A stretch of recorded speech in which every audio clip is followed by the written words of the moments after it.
All right, let's get back to this. Come to the Crucifixion, chapter 19 of John. The details are a little different. In different ones, they mention different things, but it's all basically laid out the same. Jesus starts out carrying his own cross, according to John. But we know that along the way, they find a man named Simon from Cyrene, and he's traveling along, and they just pull him out of the crowd and make him carry the cross for Jesus. It was probably difficult for Jesus to carry the cross. He's just been flogged and beaten how many times? And so he's probably lost a lot of blood already. I don't know about the criminals that were crucified on either side of him, but taken out to a place called Golgotha, the place of the skull. No one's quite sure where that is. A lot of the sites in Jerusalem now are covered in churches, and they have been for centuries.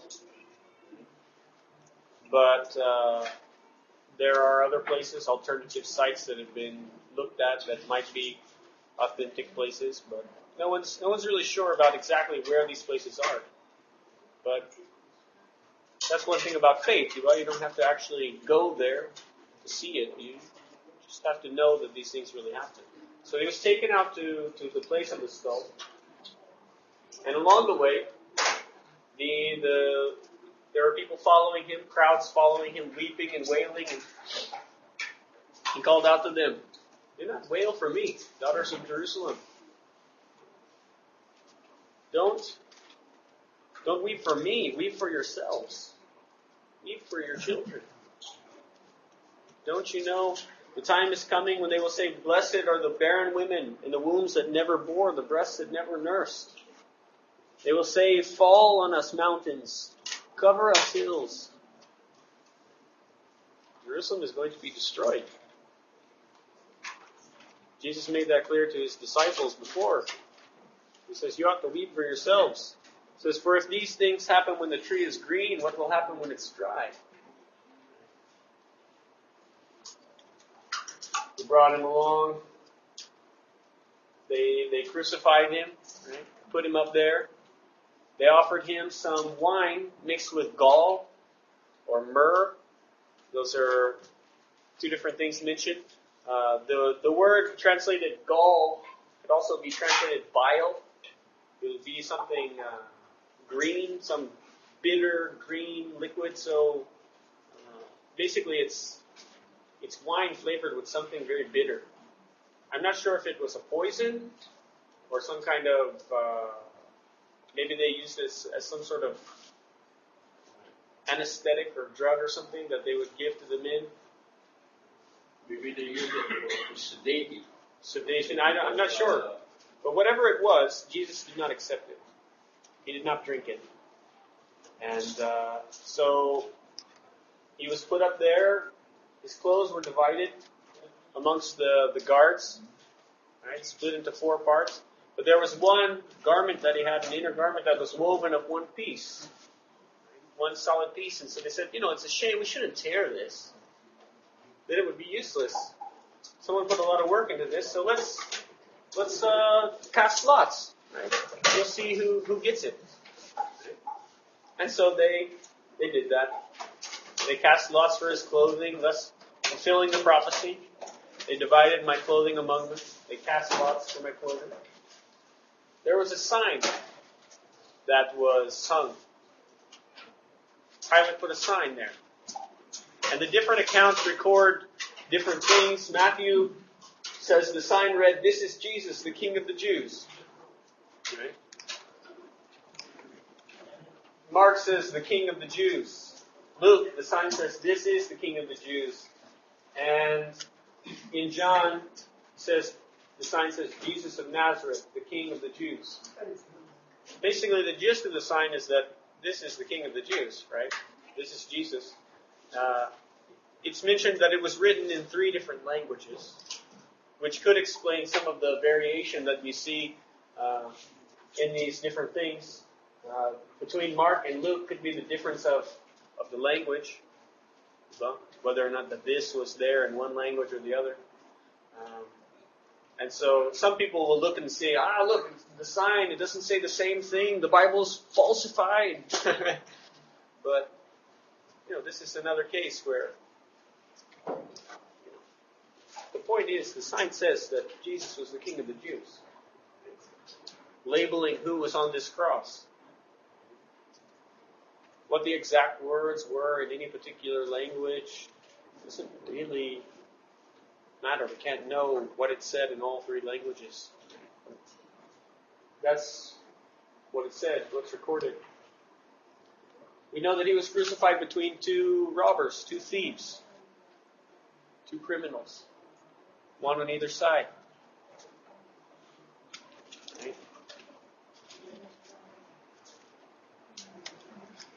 He was insulted by the people. They came to him and said, You were going to destroy the temple and rebuild it in 3 days. Why don't you bring yourself down from that cross? Save yourself. Who could rebuild the temple in 3 days? I think he's a fool. Why don't you come down and save yourself? If you're really the Son of God. The chief priests said things like, he saved others, but he can't save himself. He's the King of Israel. Let him come down from the cross and we'll believe in him. Do you think if Jesus had just stepped off that cross fully healed, that the chief priests would have believed in him? I bet they would. But what would that have meant for them? That would have condemned them for eternity. Because then they would have no Savior. Because unless Jesus dies as the sacrifice, then there's no forgiveness. If Jesus does not do what his Father wants him to do, then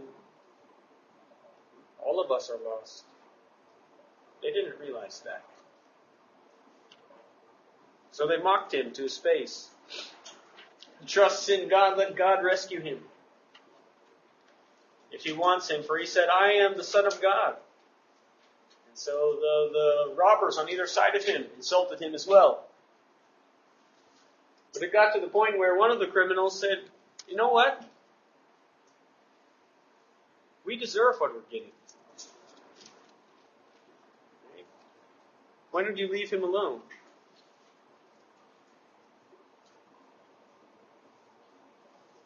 Don't you fear God? We have the same sentence as him. We are punished justly. Right? But this is a good man. Right? He's done nothing wrong. He said to Jesus, Jesus, remember me when you come into your kingdom. Jesus replies, I tell you the truth, today you will be with me in paradise.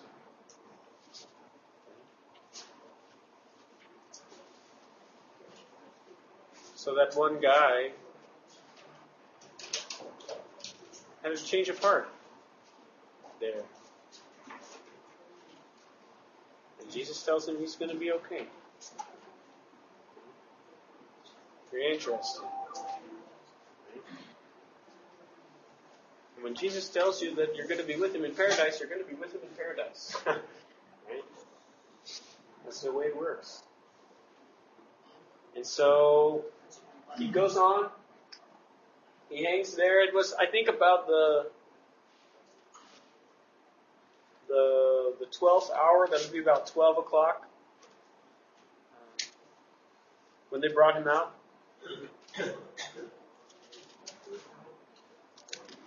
It takes a little getting used to because there's the difference in Roman time and in Jewish time. The Romans started counting from midnight. The Jews started counting from sunup. So the 6th hour and the 12th hour would be the same thing, 12 o'clock. But the 9th hour for the Jews is when the darkness begins. So about 3 o'clock in the afternoon, it gets dark. And there was darkness for about 3 hours. When I read about this, I think back to the plagues, right? The plague before the Passover was darkness for 3 days. Interesting. I heard someone talking about this story of the crucifixion, and they said that Jesus was there on the cross and God was watching, and it got to the point where he didn't want to watch anymore, so he turned off the lights. I don't know if that's true. It was dark for 3 hours.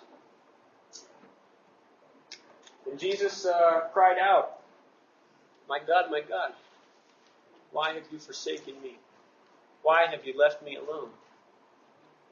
Remember what he said before? You're all going to leave me alone, but I will not be alone, because my Father is with me. Now Jesus is alone. Why is he alone? Because of the sins of us, of the world. Well, we know from other places that God made him who had no sin for us, that we might become his righteousness. So Jesus, upon him come all the sins of humankind. And what happens when you sin? You become separated from God. God turns away from you.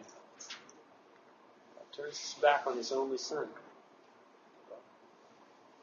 He leaves him to die. Jesus looks down from the cross and he sees his mother there. And John. And he says, Mother, see your son. See your mother. In other words, take care of my mother. He entrusts her care to his friend. Cries out, I'm thirsty, to fulfill the scriptures. They offer him wine, vinegar to drink.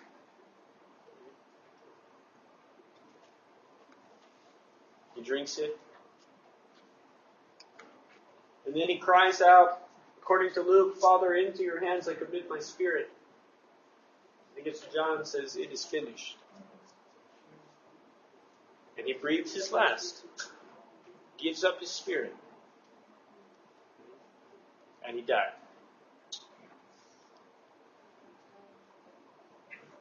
And at that moment, a strange thing happened. Several things happened, actually. One, the temple curtain was torn in two. The curtain that separated the holy place from the most holy place, where no one had access except the high priest. That curtain was torn in two, top to bottom. It was a big curtain.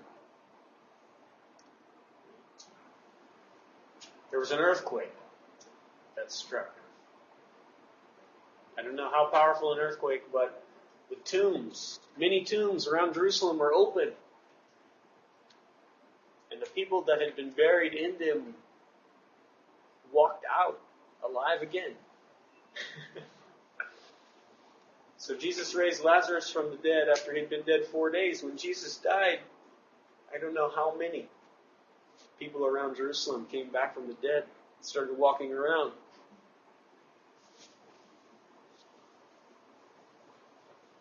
Imagine, what are the Pharisees going to do?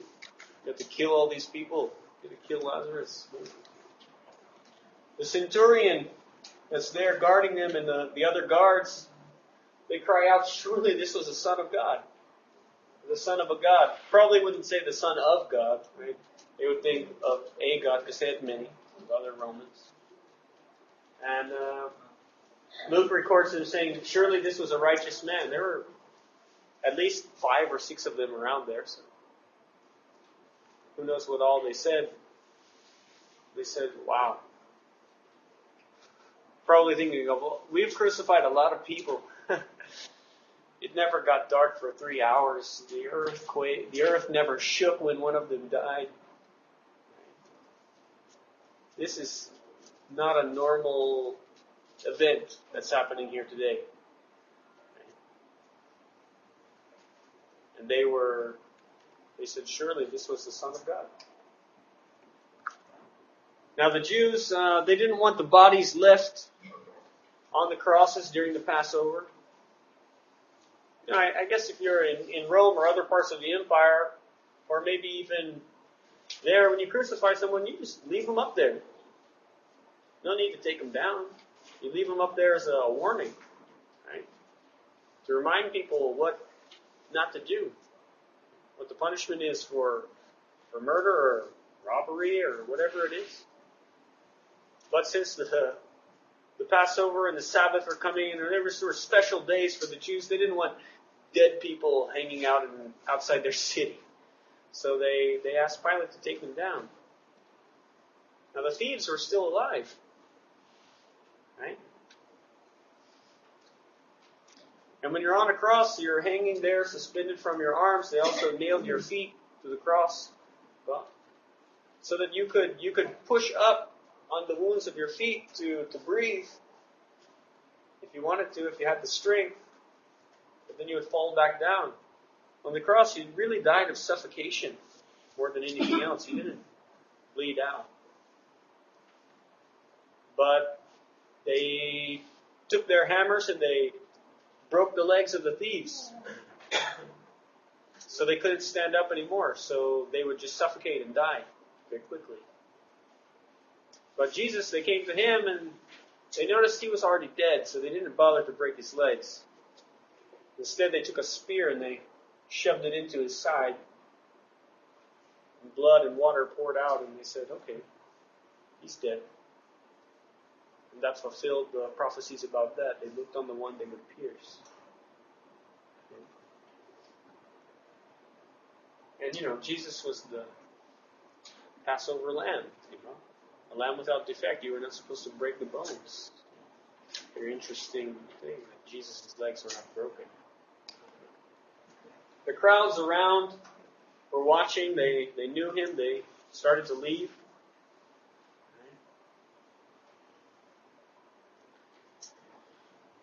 They left and dispersed.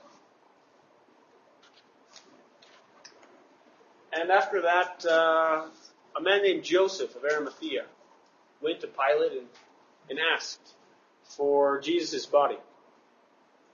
Right? Joseph was one of those men we talked about before that believed Jesus. He was a Jewish leader that believed Jesus, but he did not confess it. He did not want to make it known. But after Jesus died, he came and took his body. And Nicodemus, one of the Pharisees, who had come to Jesus much earlier and spoke to him at night, also came. And they brought spices and incense, and they took Jesus to an empty tomb that had never been used, and they wrapped him there. And they took care of his body, and they sealed the tomb. And the women that were with Jesus, that had been standing by all this time, they went within, they saw where Jesus was buried. But the Sabbath was quickly approaching. Okay? So they just took care of him very quickly because they're not supposed to work on the Sabbath, and they went home. The Pharisees asked Pilate, hey, you know what? We ought to put some guards on that tomb. Because he said that in 3 days I'm going to rise from the dead. If his disciples go and steal the body, then the deception is going to be even worse. Right? Because they'll be able to say, look, he raised from the dead. So Pilate said, go, make it as secure as you know how. So they posted guards, they sealed the tomb with a seal. And Jesus laid there for 3 days and 3 nights.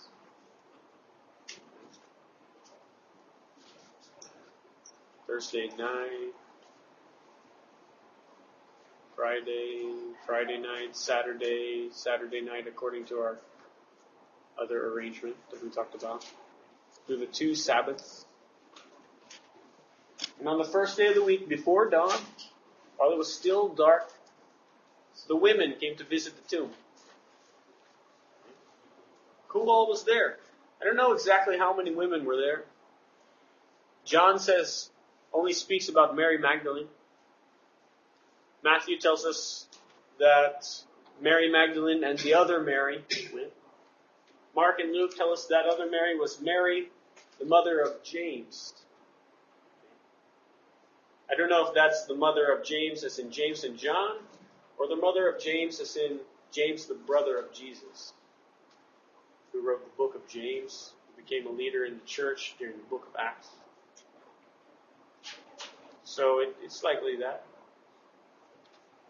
Mary and Jesus' mother came to the tomb, along with a woman named Salome, as Mark tells us. I don't know who that was.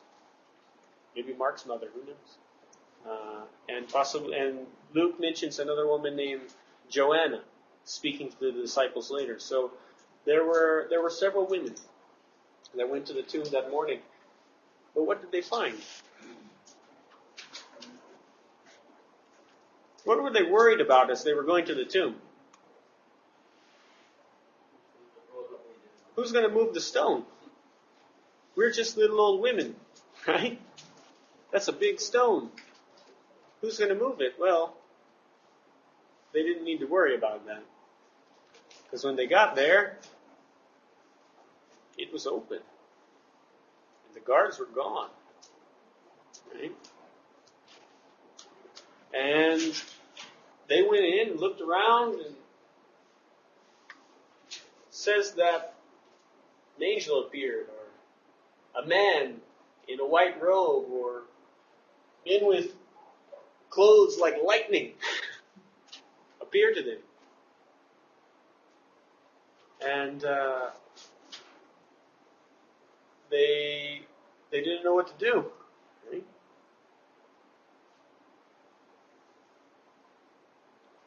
When you read the different accounts, when you read John's account, it's a little differently. Maybe Mary Magdalene went at a different time or something, but she came in and saw the stone removed, and she ran to Peter and she said, "They have taken the Lord out of the tomb. We don't know where they put him."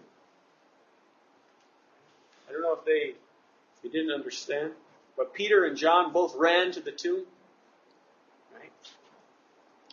John outran him, got there first, and was looking over inside, and Peter just ran straight in and saw the grave clothes lying there, the strips of linen,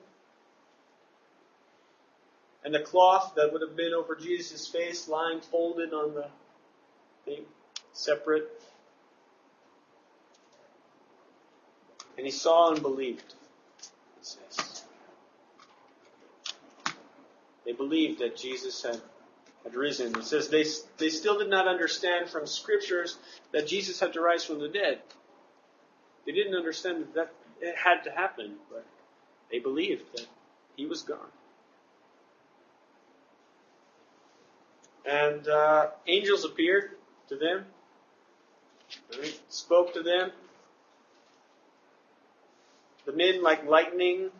The women were frightened, and they fell to the ground and said, "Why do you look for the living among the dead? He has risen. Remember how he told you while he was still in Galilee? The Son of Man must be delivered into the hands of sinful men and be crucified, and on the third day be raised again." He told you. Why are you shocked? You didn't believe him. And they remembered his words. And they went back to the tomb and told the 11. It says that Mary stood outside the tomb at one point. And she wept, bending over, looking in. The angels asked her, "Why are you crying?" She says, "They've taken my Lord away. I don't know where they've put him." Then she turned around and saw Jesus standing there. So the first one to meet Jesus that day was Mary Magdalene, as far as we knew. But she didn't realize it was Jesus. He said, "Woman, why are you crying? Who is it you're looking for?" She thought he was the gardener. Maybe she had a lot of tears in her eyes. It could still be dark. She can't see very well. He says, "Sir, if you've carried him away, tell me where you have put him, and I will get him." He says, "Mary." And at that moment she realizes who it is. She cries out in Arabic, "Rabboni," which means teacher, and she tried to hold on to him, but Jesus says, do not hold on to me. I have not yet returned to my Father. Go instead to my brothers and tell them, I'm returning to the Father and your Father, to my God and to your God. So she went and told the disciples, I've seen the Lord. When she told them what he had said to her. And then after that, the next appearance that Jesus makes is along the road to Emmaus. Right?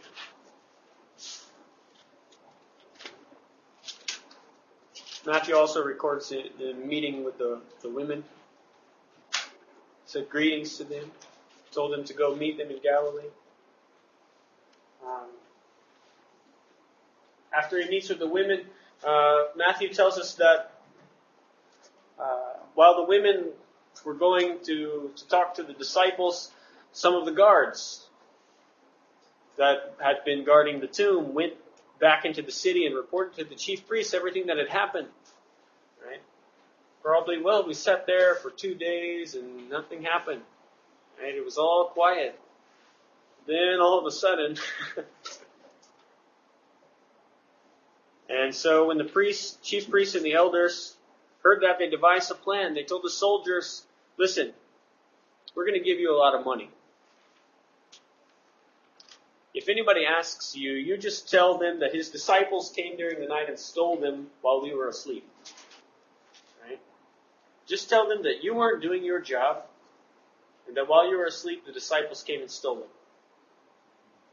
He says, listen, if that report gets to the governor, if Pilate finds out about it and he's going to kill you guys for not doing your job, we'll talk to him about it. So you won't get in trouble. Right? That lie is just for everybody else.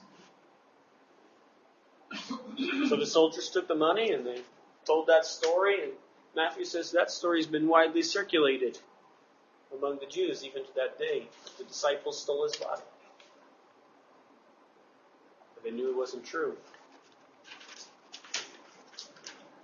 Luke tells us that Jesus met some of the disciples on that same day going to a village called Emmaus, about 7 miles from Jerusalem. And they were talking about everything that had happened. Right? Trying to discuss the events, maybe trying to sort out what's going on. Right? I mean, a few days ago, Jesus died, and everything was black, right? We didn't know where to turn, and now Jesus comes alongside of them while they're walking along the road, and they don't recognize him. He says, "What are you discussing?" And so they stop, and they're so sad. One of them, named Cleopas, said, "Are you just a visitor to Jerusalem? Do you not know what's happened these last days?" He says, "What? What happened? What things? What are you talking about?" He said, "About Jesus of Nazareth. He was a prophet, powerful in word or deed before God and all the people. The chief priests and the rulers handed him over to be sentenced to death. They crucified him. But we had hoped that he was going to redeem Israel." We thought he was going to redeem Israel, but they killed him. And then, on top of that, it's the 3rd day since that all took place. And some of our women amazed us this morning. They went to the tomb and he was not there. They didn't find his body. They told us they'd seen a vision of angels who said he was still alive. Some of our friends went to the tomb and found it was just like the women had said, but they didn't see him. So Jesus says, "How foolish you are, and how slow of heart to believe all that the prophets have spoken. Did not the Christ have to suffer these things and then enter his glory?" And he began with Moses and all the prophets and explained to them what was said about him in all the scriptures. And as they got to their village, Jesus acted like he was going to keep on going. And they said, "Why don't you stay with us? It's evening time. The day's almost over." So he went in and sat down at the table and took the bread and broke it and gave thanks and gave it to them. Whenever he handed them that bread, their eyes were opened and they recognized him for who he was. And then he disappeared from their sight. Imagine. You've just been talking with the resurrected Lord. Where how many miles it takes to walk from, 7 miles. How long does it take to walk 7 miles? Hour, 2 hours maybe? In the hills? You've been talking with Jesus for hours. And then you finally realize who it is, and then it's gone. Jesus doesn't move around like a regular person anymore. He's got some power. He just disappears. And then they start saying to each other, weren't our hearts burning within us while he was talking to us and telling us all these things? And so immediately they got up and went back to Jerusalem. Walked the 7 miles back to the city. And they found the 11 gathered together. They said, it's true, the Lord has risen. He appeared to us and to Simon. And they told them what had happened. And while they were there talking, Jesus appeared in the house. The accounts tell us that the house was locked. The door was closed. They were afraid of the Jews. But Jesus just appeared inside and said, peace to you. Peace be with you. And they were startled. They thought he was a ghost. And he said, why are you troubled? Why do you have doubts in your minds? Look at my hands. Look at my feet. Touch me.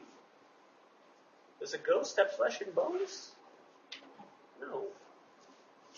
And when they saw it, they still did not believe. He said because they were just overwhelmed with joy and amazement. They were in shock.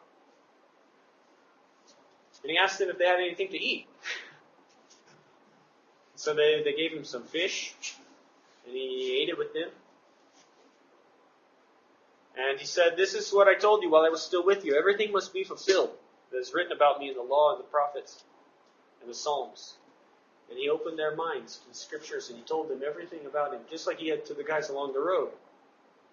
He said, this was written, the Christ will suffer and rise from the dead on the third day, and repentance and forgiveness will be preached in his name to all the nations, beginning in Jerusalem. You are my witnesses of these things. I'm going to send you what my Father has promised, but stay in the city, so you've been clothed from power on high. Luke's account is kind of a combination of different things, because we'll see that John tells us he actually appeared to the disciples once, and Thomas was not there, right? The first time. On that night that he was, later that night after he was raised from the dead, he appeared to these guys on the road, and when he appeared here in the room, Thomas was not present. He did not see him, and so when Jesus left, Thomas came back, they said, the Lord was here! Oh my gosh, you can't believe it! Thomas said, I won't believe until I put my fingers in his hands and in his side. I'm not going to believe. I can't. And the next week, Jesus appeared to the disciples again. And he spoke to Thomas and he said, put your fingers here. Feel my hands and my side. And when Thomas came and did that, he bowed down to the ground. He fell on his knees and he said, my Lord and my God. Doubting Thomas. He didn't doubt anymore. And Jesus said, you believe because you see me. But blessed are those who have not seen and believe. It's like us, diba? We haven't seen. We're not going to see until the end. Diba? So Jesus did many other miraculous signs in his presence, not recorded in the book of John. But all these were so that we might believe. Sometime after this, because we know Jesus appeared to his disciples for a period of 40 days after he raised from the dead in various places. He appeared to them in Galilee. John chapter 21. The Sea of Galilee. Simon Peter was there and Thomas was there. Nathanael from Cana, James and John, the sons of Zebedee, and 2 other disciples. So 1, 2, 3, 4, 5, 6, 7. 7 of the 11 were there in Galilee. Of course, the 2 others might not be of the 11. They might be some other disciples. I don't know. But he said, "I'm going out to fish," Simon said. So they said, "Well, we'll go with you." So they went out and they fished all night long, but they didn't catch anything. And in the morning, Jesus was standing there on the shore, but they couldn't tell who it was. He said, "Have you caught anything? Do you have any fish?" "No." "Well, throw your nets on the right side of the boat. You'll find some." So they did. And then they couldn't even haul in the nets. It was such a big catch. And so John says to Peter, "It's the Lord." And Peter, being who Peter is, wrapped his outer garment around him, for he had taken it off, and jumped into the water and swam to shore, ahead of all the others. It was about 100 yards, 100 meters. They towed it in. And there was a fire burning when they landed. There was some fish on it, some bread. They went and dragged the fish. They counted them, 153 fish in that net. Large fish. But the net was not torn. Jesus said, "Come and have breakfast." No one dared ask who it was, because they knew that it was the Lord. And he took the bread and gave thanks and ate with them. It says this was the 3rd time that Jesus appeared to his disciples after he was raised from the dead. Jesus, according to 1 Corinthians, appeared to over 500 disciples at one time. Well, after he was raised. So a lot of people were witnesses to his resurrection, not just the 12. There were over 500 witnesses that Jesus was alive. Very interesting. And it's recorded his final instructions. At the end of John, he speaks to Peter. And he has some interesting things to say. When they finished eating, he says to Peter, "Simon, do you love me more than these?" He says, "Yes, Lord, you know that I love you." When we read that in English, it's, okay, do you love me? Yes, I love you. But in the Greek language, there are different words that we translate as love. One of them is the more common one, agape, right? Agapao. It's that unconditional love, doing what's best for someone regardless of how you feel. That's the, love one another, love the Lord your God. That's always agape. But the other word is phileo, where we get our word, Philadelphia or Theophilus or whatever. It means a friend, someone who likes something. So when Jesus asked Peter, "Do you love me more than these?" Peter says, "Lord, you know that I'm your friend. You know that I like you." That's not what Jesus asked him. That's not what he asked him.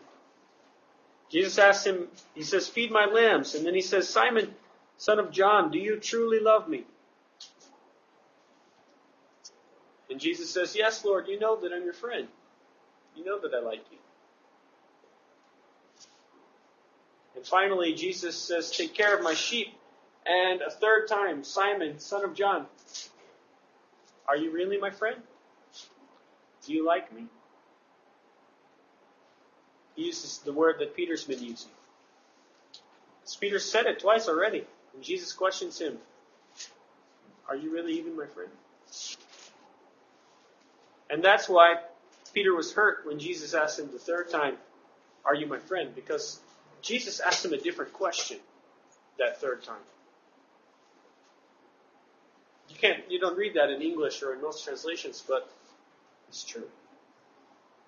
Jesus asked him a different question, and Simon was hurt. And he said, Lord, you know all things. You know that I'm your friend. You know that I like you. And Jesus said, feed my sheep. I tell you the truth, when you were younger, you dressed yourself and went where you wanted. But when you are old, you will stretch out your hands and someone else will dress you and lead you where you do not want to go. Indicating the kind of death that Peter was going to die. Remember, when John wrote this, Peter was already dead. Tradition tells us Peter was crucified in Rome. The upside down. Same kind of death that Jesus had. Jesus said, follow me, to Peter. And Peter turned and saw the disciple who Jesus loved. That's John, the one writing this book. And Peter saw him, he said, Lord, what about him? Because Peter just found out how he's going to die. What about John? Jesus says, if I want him to remain until I come again, what's that to you? Doesn't matter about him. We know about you. And it's interesting, it says a rumor spread that disciple would never die. But John says, but Jesus didn't say that. He just said, if I want him to stay alive until I come again, what's that to you? And John's an old man writing this. Probably that rumor was going on pretty well because he's the only one left. He really didn't die. I don't know about John's death, but John says, I'm the one testifying these things. That disciple, I'm that one. And we know that my testimony is true. These things really happen. Sometime after this, Jesus met with his disciples again back in Bethany, on the Mount of Olives. And he gave them some final instructions of what to do. Matthew 28:18 through 20, he says, all authority on heaven and earth has been given to me. Therefore, he says, go. Right? While you're going, make disciples of all the nations, baptizing them in the name of the Father, the Son, and the Holy Spirit, and teaching them to obey everything I commanded you. And surely I will be with you always, even until the end of the age. Don't worry. I'm going away, but I'm always there for you.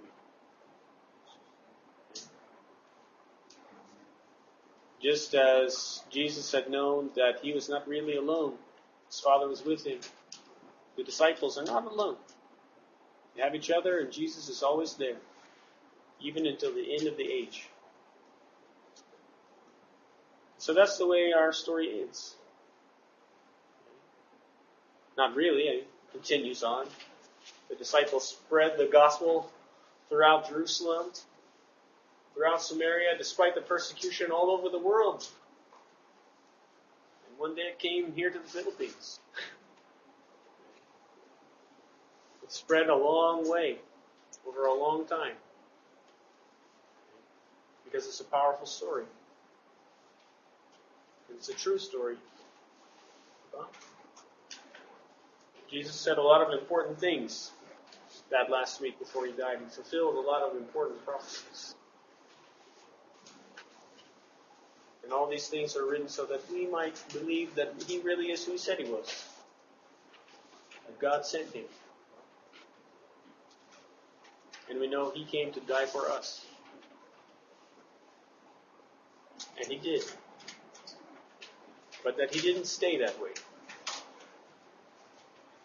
The grave had no hold on him. Death had no hold. And 3 days later, he came back. Never to die again. The firstborn from the dead. That we might follow in his footsteps. Because Jesus was a man like you and I. Well, and we have the same opportunity that he has. He's given us eternal life. If we'll only obey his Father. Obey him. And love each other. So I encourage you guys to spend some time this weekend to going back through this story, reviewing these things. Spend some time thinking on these things. And if you're interested, if you have the time, we've got a lot of classes here at the Bible Study Center. Coming next week, starting on Monday, we've got classes in the afternoon. So if you want to take some of your time to study the Bible and to look at some of these things, I invite you guys to do that. I know a lot of you have already taken them before,